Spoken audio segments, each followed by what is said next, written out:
prisons will simply become universities of crime from which inmates emerge yet more skillful and dangerous criminals than they were before they were admitted. Now, each year, Chairperson, Parliament debates the Correctional Services Appropriation. I have participated in these debates fairly continuously since 1994. But since 1994, the story has been depressingly similar. It has been a story of overcrowding, of corruption, and of the pernicious influence of gangs. Since 1994, there has been a change of narrative and a change of legislation, but I fear not a change of heart. My colleague, the Honourable Horn, will expand on this. But I particularly want to highlight corruption. Corruption occurs between prisoners and staff, and within the system as a whole. The fact that it flourishes in the DCS is in part to do with the fact that much of what happens in prisons is not reported. There is a culture of secrecy, but there's also a culture of impunity. On the 16th of November 2009, I sat in the Portfolio Committee and heard the acting head of the SIU, Willie Hofmeyer, describe the situation in the DCS at that time. He told us that the Bosasa Group and its affiliates, Pezulu Fencing and Sondolo IT, had benefited from prison tenders worth more than 3 billion rand since 2004. At the heart of this scam was to frame the tender in such a way that only one company could be awarded it. At the time, Mr. Hofmeyer said, and I quote, "It is a matter that justifies the institution of legal proceedings by the department to recover damages from this company." But it wasn't about these companies alone.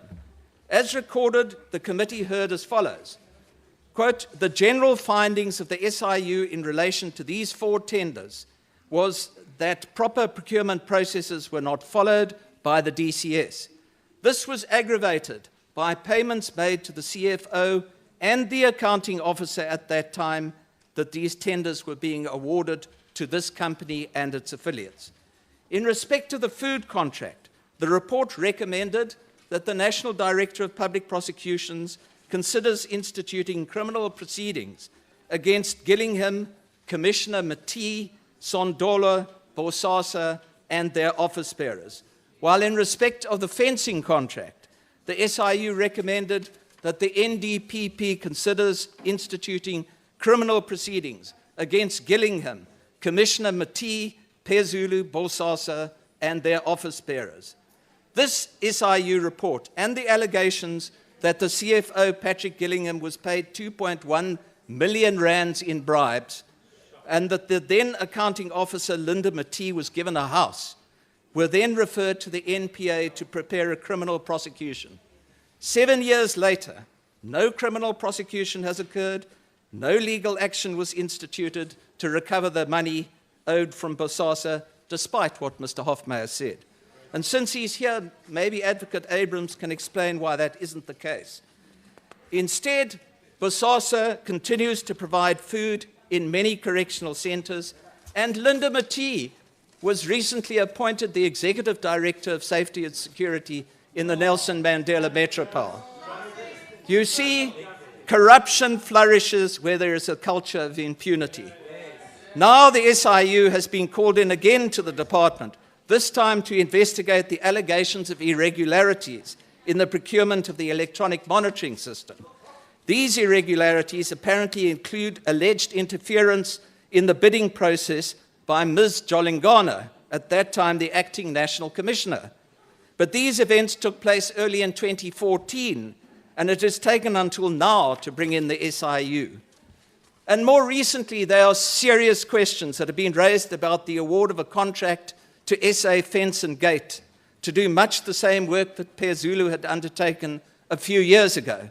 These questions are not only being raised by me. Scopa is concerned that the tender was framed in such a way that only SA Fence and Gate could be awarded it. Does that sound familiar? Has the National Treasury instructed the DCS to cancel this or the inmate management system contract? If so, what was the response of the department? How much longer before the SIU is called in to investigate the award of this tender. You see, corruption thrives when there is a culture of impunity. But then this culture starts right at the top.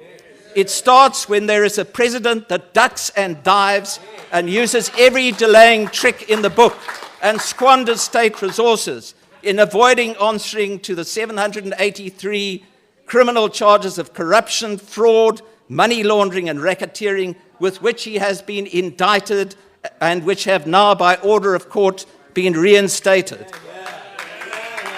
But the ANC and its allies officially endorse the culture of impunity. The City Press reports that a SANCO executive member, Mr. Emmanuel Malloy, said, quote, "I am telling you, this comrade is not being prosecuted." While an ANC NEC member is quoted as saying, "We have already taken a stance in defending this man. People's careers are at stake here. They would not want to say whether this man is wrong or right." Now, Chairperson, they say a fish rots from the head.